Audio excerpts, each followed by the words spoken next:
Paper 191. Appearances to the Apostles and Other Leaders. Resurrection Sunday was a terrible day in the lives of the Apostles. 10 of them spent the larger part of the day in the upper chamber behind barred doors. They might have fled from Jerusalem, but they were afraid of being arrested by the agents of the Sanhedrin if they were found abroad. Thomas was brooding over his troubles alone at Bethpage. He would have fared better had he remained with his fellow apostles, and he would have aided them to direct their discussions along more helpful lines. All day long John upheld the idea that Jesus had risen from the dead. He recounted no less than 5 different times when the Master had affirmed he would rise again, and at least 3 times when he alluded to the 3rd day. John's attitude had considerable influence on them, especially on his brother James and on Nathanael. John would have influenced them more if he had not been the youngest member of the group. Their isolation had much to do with their troubles. John Mark kept them in touch with developments about the temple and informed them as to the many rumors gaining headway in the city, but it did not occur to him to gather up news from the different groups of believers to whom Jesus had already appeared.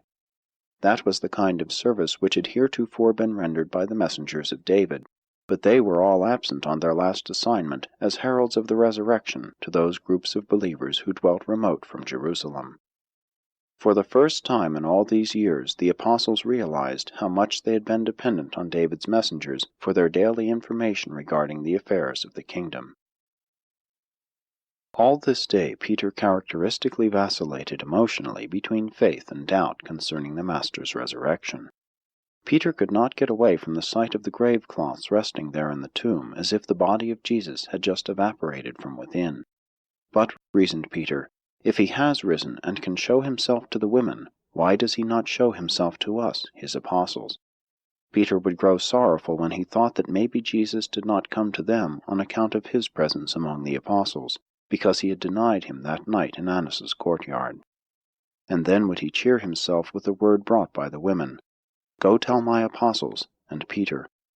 But to derive encouragement from this message implied that he must believe that the women had really seen and heard the risen Master.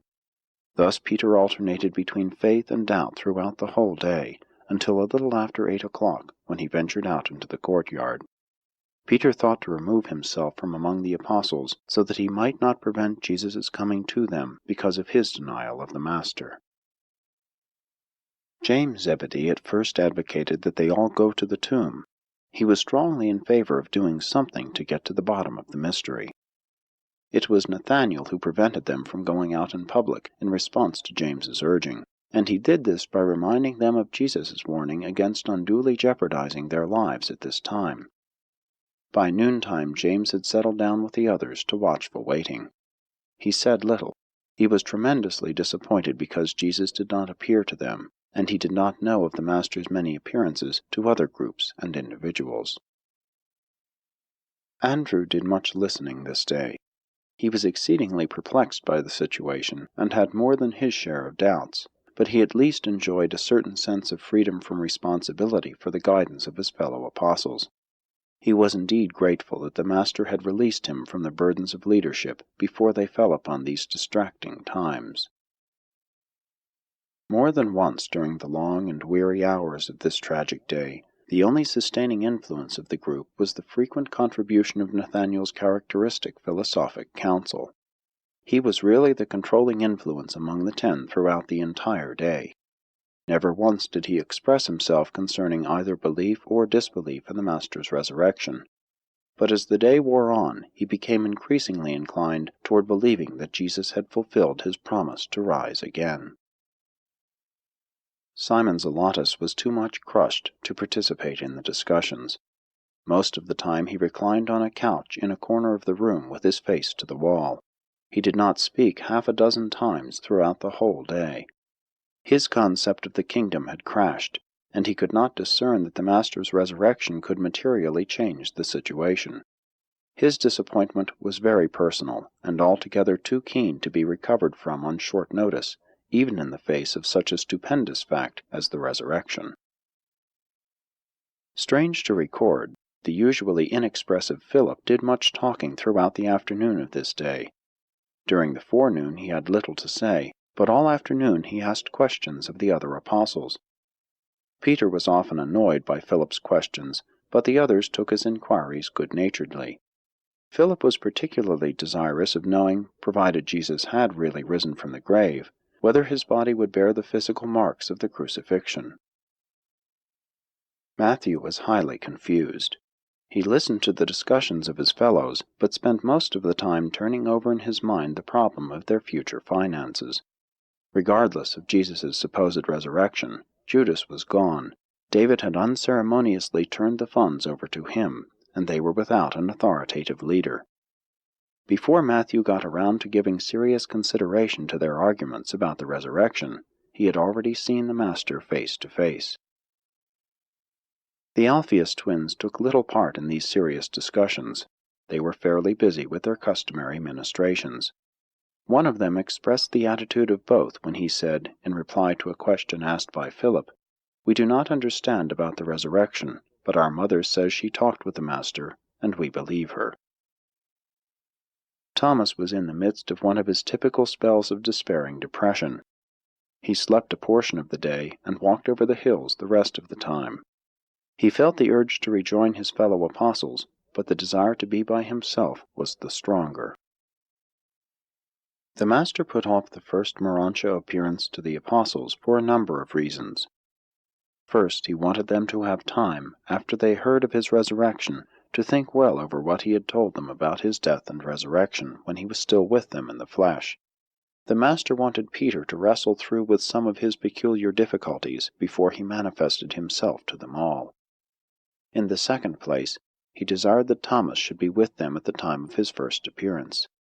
John Mark located Thomas at the home of Simon in Bethpage early this Sunday morning, bringing word to that effect to the apostles about 11 o'clock. Any time during this day Thomas would have gone back to them if Nathanael or any two of the other apostles had gone for him. He really wanted to return, but having left as he did the evening before, he was too proud to go back of his own accord so soon. By the next day he was so depressed that it required almost a week for him to make up his mind to return. The apostles waited for him, and he waited for his brethren to seek him out and ask him to come back to them. Thomas thus remained away from his associates until the next Saturday evening, when, after darkness had come on, Peter and John went over to Bethpage and brought him back with them. And this is also the reason why they did not go at once to Galilee after Jesus first appeared to them. They would not go without Thomas. 1. The appearance to Peter. It was near 8:30 this Sunday evening when Jesus appeared to Simon Peter in the garden of the Mark home. This was his 8th Morontia manifestation. Peter had lived under a heavy burden of doubt and guilt ever since his denial of the Master. All day Saturday and this Sunday he had fought the fear that, perhaps, he was no longer an apostle. He had shuddered at the fate of Judas, and even thought that he too had betrayed his Master. All this afternoon he thought that it might be his presence with the apostles that prevented Jesus' appearing to them, provided, of course, he had really risen from the dead. And it was to Peter in such a frame of mind and in such a state of soul that Jesus appeared as the dejected apostle strolled among the flowers and shrubs. When Peter thought of the loving look of the Master as he passed by on Annas' porch, and as he turned over in his mind that wonderful message brought him early that morning by the women who came from the empty tomb, "Go tell my apostles," and Peter, as he contemplated these tokens of mercy, his faith began to surmount his doubts, and he stood still, clenching his fists, while he spoke aloud, "I believe he has risen from the dead. I will go and tell my brethren." And as he said this, there suddenly appeared in front of him the form of a man, who spoke to him in familiar tones, saying, "Peter, the enemy desired to have you, but I would not give you up. I knew it was not from the heart that you disowned me, therefore I forgave you even before you asked. But now must you cease to think about yourself and the troubles of the hour, while you prepare to carry the good news of the gospel to those who sit in darkness. No longer should you be concerned with what you may obtain from the kingdom, but rather be exercised about what you can give to those who live in dire spiritual poverty. Gird yourself, Simon, for the battle of a new day, the struggle with spiritual darkness and the evil doubtings of the natural minds of men. Peter and the Morontia Jesus walked through the garden and talked of things past, present, and future for almost 5 minutes. Then the Master vanished from his gaze, saying, "Farewell, Peter, until I see you with your brethren." For a moment, Peter was overcome by the realization that he had talked with the risen Master, and that he could be sure he was still an ambassador of the kingdom. He had just heard the glorified Master exhort him to go on preaching the gospel. And with all this welling up within his heart, he rushed to the upper chamber and into the presence of his fellow apostles, exclaiming in breathless excitement, "I have seen the Master. He was in the garden. I talked with him, and he has forgiven me." Peter's declaration that he had seen Jesus in the garden made a profound impression upon his fellow apostles, and they were about ready to surrender their doubts when Andrew got up and warned them not to be too much influenced by his brother's report. Andrew intimated that Peter had seen things which were not real before. Although Andrew did not directly allude to the vision of the night on the Sea of Galilee, wherein Peter claimed to have seen the Master coming to them walking on the water, he said enough to betray to all present that he had this incident in mind. Simon Peter was very much hurt by his brother's insinuations, and immediately lapsed into crestfallen silence. The twins felt very sorry for Peter, and they both went over to express their sympathy, and to say that they believed him, and to reassert that their own mother had also seen the Master. 2. First Appearance to the Apostles. Shortly after 9 o'clock that evening, after the departure of Cleopas and Jacob, while the Alphaeus twins comforted Peter, and while Nathanael remonstrated with Andrew, and as the 10 apostles were there assembled in the upper chamber, with all the doors bolted for fear of arrest, the Master, in Morontia form, suddenly appeared in the midst of them, saying, "Peace be upon you. Why are you so frightened when I appear, as though you had seen a spirit? Did I not tell you about these things when I was present with you in the flesh? Did I not say to you that the chief priests and the rulers would deliver me up to be killed, that one of your own number would betray me, and that on the 3rd day I would rise? Wherefore all your doubtings, and all this discussion about the reports of the women, Cleopas and Jacob, and even Peter? How long will you doubt my words and refuse to believe my promises? And now that you actually see me, will you believe? Even now one of you is absent. When you are gathered together once more, and after all of you know of a certainty that the Son of Man has risen from the grave, go hence into Galilee. Have faith in God. Have faith in one another. And so shall you enter into the new service of the kingdom of heaven. I will tarry in Jerusalem with you until you are ready to go into Galilee. My peace I leave with you." When the Morontia Jesus had spoken to them, he vanished in an instant from their sight, and they all fell on their faces praising God and venerating their vanished Master. This was the Master's 9th Morontia appearance. 3. With the Morontia creatures. The next day, Monday, was spent wholly with the Morontia creatures then present on Urantia. As participants in the Master's Morontia transition experience, there had come to Urantia more than 1 million Morontia directors and associates, together with transition mortals of various orders from the 7 mansion worlds of Satania. The Morontia Jesus sojourned with these splendid intelligences for 40 days. He instructed them, and learned from their directors the life of Morontia transition as it is traversed by the mortals of the inhabited worlds of Satania as they pass through the system Morontia spheres. About midnight of this Monday, the Master's Morontia form was adjusted for transition to the 2nd stage of Morontia progression. When he next appeared to his mortal children on earth, it was as a 2nd stage Morontia being. As the Master progressed in the Morontia career, it became, technically, more and more difficult for the Morontia intelligences and their transforming associates to visualize the Master to mortal and material eyes. Jesus made the transit to the 3rd stage of Morontia on Friday, April 14, to the 4th stage on Monday the 17th, to the 5th stage on Saturday the 22nd, to the 6th stage on Thursday the 27th, to the 7th stage on Tuesday, May 2, to Jerusalem citizenship on Sunday the 7th, and he entered the embrace of the Most High's evidentia on Sunday the 14th. In this manner did Michael of Nebadon complete his service of universe experience, since he had already, in connection with his previous bestowals, experienced to the full the life of the ascendant mortals of time and space from the sojourn on the headquarters of the constellation, even on to and through the service of the headquarters of the super-universe. And it was by these very Morontia experiences that the Creator Son of Nebadon really finished and acceptably terminated his seventh and final universe bestowal. 4. The 10th appearance, at Philadelphia.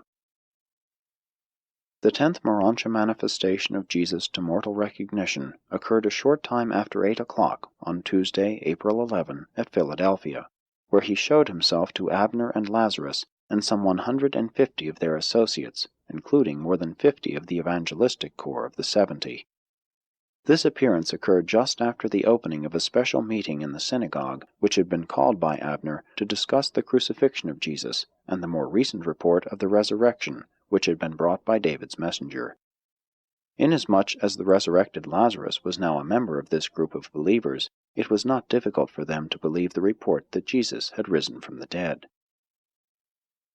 The meeting in the synagogue was just being opened by Abner and Lazarus, who were standing together in the pulpit, when the entire audience of believers saw the form of the Master appear suddenly. He stepped forward from where he had appeared between Abner and Lazarus, neither of whom had observed him, and saluting the company, said, "Peace be upon you. You all know that we have one Father in heaven, and that there is but one gospel of the kingdom, the good news of the gift of eternal life which men receive by faith. As you rejoice in your loyalty to the gospel, pray the Father of truth to shed abroad in your hearts a new and greater love for your brethren. You are to love all men as I have loved you. You are to serve all men as I have served you. With understanding sympathy and brotherly affection, fellowship all your brethren who are dedicated to the proclamation of the good news, whether they be Jew or Gentile, Greek or Roman, Persian or Ethiopian. John proclaimed the kingdom in advance. You have preached the gospel in power. The Greeks already teach the good news, and I am soon to send forth the Spirit of truth into the souls of all these, my brethren, who have so unselfishly dedicated their lives to the enlightenment of their fellows who sit in spiritual darkness. You are all the children of light. Therefore stumble not into the misunderstanding entanglements of mortal suspicion and human intolerance. If you are ennobled by the grace of faith to love unbelievers, should you not also equally love those who are your fellow believers in the far-spreading household of faith? Remember, as you love one another, all men will know that you are my disciples. Go then into all the world proclaiming this gospel of the fatherhood of God and the brotherhood of men to all nations and races, and ever be wise in your choice of methods for presenting the good news to the different races and tribes of mankind. Freely you have received this gospel of the kingdom, and you will freely give the good news to all nations. Fear not the resistance of evil, for I am with you always, even to the end of the ages. And my peace I leave with you." When he had said, "My peace I leave with you," he vanished from their sight. With the exception of one of his appearances in Galilee, where upward of 500 believers saw him at one time, this group in Philadelphia embraced the largest number of mortals who saw him on any single occasion. Early the next morning, even while the apostles tarried in Jerusalem awaiting the emotional recovery of Thomas, these believers at Philadelphia went forth proclaiming that Jesus of Nazareth had risen from the dead. The next day, Wednesday, Jesus spent without interruption in the society of his Morontia associates, and during the mid-afternoon hours he received visiting Morontia delegates from the mansion worlds of every local system of inhabited spheres throughout the constellation of Norlatiadec, and they all rejoiced to know their Creator as one of their own order of universe intelligence. 5. Second appearance to the apostles. Thomas spent a lonesome week alone with himself in the hills around about Olivet. During this time he saw only those at Simon's house and John Mark. It was about 9 o'clock on Saturday, April 15, when the two apostles found him and took him back with them to their rendezvous at the Mark home. The next day Thomas listened to the telling of the stories of the Master's various appearances, but he steadfastly refused to believe. He maintained that Peter had enthused them into thinking they had seen the Master. Nathanael reasoned with him, but it did no good. There was an emotional stubbornness associated with his customary doubtfulness, and this state of mind, coupled with his chagrin at having run away from them, conspired to create a situation of isolation which even Thomas himself did not fully understand. He had withdrawn from his fellows, he had gone his own way, and now, even when he was back among them, he unconsciously tended to assume an attitude of disagreement. He was slow to surrender, he disliked to give in. Without intending it, he really enjoyed the attention paid him. He derived unconscious satisfaction from the efforts of all his fellows to convince and convert him. He had missed them for a full week, and he obtained considerable pleasure from their persistent attentions. They were having their evening meal a little after 6 o'clock, with Peter sitting on one side of Thomas and Nathanael on the other, when the doubting apostle said, "I will not believe unless I see the Master with my own eyes, and put my finger in the mark of the nails." As they thus sat at supper, and while the doors were securely shut and barred, the Morontia master suddenly appeared inside the curvature of the table and, standing directly in front of Thomas, said, "Peace be upon you. For a full week have I tarried that I might appear again when you were all present, to hear once more the commission to go into all the world and preach this gospel of the kingdom.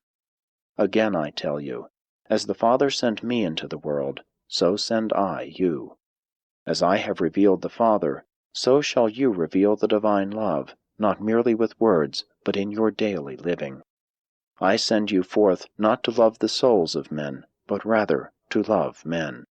You are not merely to proclaim the joys of heaven, but also to exhibit in your daily experience these spirit realities of the divine life, since you already have eternal life, as the gift of God through faith. When you have faith, when power from on high, the Spirit of truth, has come upon you, you will not hide your light here behind closed doors. You will make known the love and the mercy of God to all mankind. Through fear you now flee from the facts of a disagreeable experience, but when you shall have been baptized with the Spirit of truth, you will bravely and joyously go forth to meet the new experiences of proclaiming the good news of eternal life in the kingdom of God. You may tarry here and in Galilee for a short season while you recover from the shock of the transition from the false security of the authority of traditionalism to the new order of the authority of the facts, truth, and faith in the supreme realities of living experience. Your mission to the world is founded on the fact that I lived a God-revealing life among you, on the truth that you and all other men are the sons of God, and it shall consist in the life which you will live among men, the actual and living experience of loving men and serving them, even as I have loved and served you. Let faith reveal your light to the world. Let the revelation of truth open the eyes blinded by tradition. Let your loving service effectually destroy the prejudice engendered by ignorance. By so drawing close to your fellow men in understanding sympathy and with unselfish devotion, you will lead them into a saving knowledge of the Father's love. The Jews have extolled goodness, the Greeks have exalted beauty, the Hindus preach devotion, the faraway ascetics teach reverence, the Romans demand loyalty, but I require of my disciples life, even a life of loving service for your brothers in the flesh." When the Master had so spoken, he looked down into the face of Thomas and said, "And you, Thomas, who said you would not believe unless you could see me, and put your finger in the nail marks of my hands, have now beheld me and heard my words. And though you see no nail marks on my hands, since I am raised in the form that you also shall have when you depart from this world, what will you say to your brethren? You will acknowledge the truth, for already in your heart you had begun to believe even when you so stoutly asserted your unbelief. Your doubts, Thomas, always most stubbornly assert themselves just as they are about to crumble. Thomas, I bid you be not faithless, but believing, and I know you will believe, even with a whole heart." When Thomas heard these words, he fell on his knees before the Morontia master and exclaimed, "I believe, my Lord and my Master." Then said Jesus to Thomas, "You have believed, Thomas, because you have really seen and heard me. Blessed are those in the ages to come who will believe even though they have not seen with the eye of flesh, nor heard with the mortal ear." And then, as the Master's form moved over near the head of the table, he addressed them all, saying, "And now go all of you to Galilee, where I will presently appear to you." After he said this, he vanished from their sight. The 11 apostles were now fully convinced that Jesus had risen from the dead, and very early the next morning, before the break of day, they started out for Galilee. 6. The Alexandrian Appearance. While the 11 apostles were on the way to Galilee, drawing near their journey's end, on Tuesday evening, April 18, at about 8:30 o'clock, Jesus appeared to Rhodan and some 80 other believers in Alexandria. This was the Master's 12th appearance in Morontia form. Jesus appeared before these Greeks and Jews at the conclusion of the report of David's messenger regarding the crucifixion. This messenger, being the 5th in the Jerusalem-Alexandria relay of runners, had arrived in Alexandria late that afternoon, and when he had delivered his message to Rhodan, it was decided to call the believers together to receive this tragic word from the messenger himself. At about 8 o'clock, the messenger, Nathan of Bucyrus, came before this group and told them in detail all that had been told him by the preceding runner. Nathan ended his touching recital with these words, "But David, who sends us this word, reports that the Master, in foretelling his death, declared that he would rise again." Even as Nathan spoke, the Morontia master appeared there in full view of all, and when Nathan sat down, Jesus said, "Peace be upon you. That which my Father sent me into the world to establish belongs not to a race, a nation, nor to a special group of teachers or preachers. This gospel of the kingdom belongs to both Jew and Gentile, to rich and poor, to free and bond, to male and female, even to the little children. And you are all to proclaim this gospel of love and truth by the lives which you live in the flesh. You shall love one another with a new and startling affection, even as I have loved you. You will serve mankind with a new and amazing devotion, even as I have served you. And when men see you so love them, and when they behold how fervently you serve them, they will perceive that you have become faith-fellows of the kingdom of heaven, and they will follow after the Spirit of truth which they see in your lives, to the finding of eternal salvation. As the Father sent me into this world, even so now send I you. You are all called to carry the good news to those who sit in darkness. This gospel of the kingdom belongs to all who believe it. It shall not be committed to the custody of mere priests. Soon will the Spirit of truth come upon you, and he shall lead you into all truth. Go you therefore into all the world preaching this gospel, and lo, I am with you always, even to the end of the ages." When the Master had so spoken, he vanished from their sight. All that night these believers remained there together, recounting their experiences as kingdom believers, and listening to the many words of Rhodan and his associates. And they all believed that Jesus had risen from the dead. Imagine the surprise of David's herald of the resurrection, who arrived the second day after this, when they replied to his announcement, saying, "Yes, we know, for we have seen him. He appeared to us day before yesterday."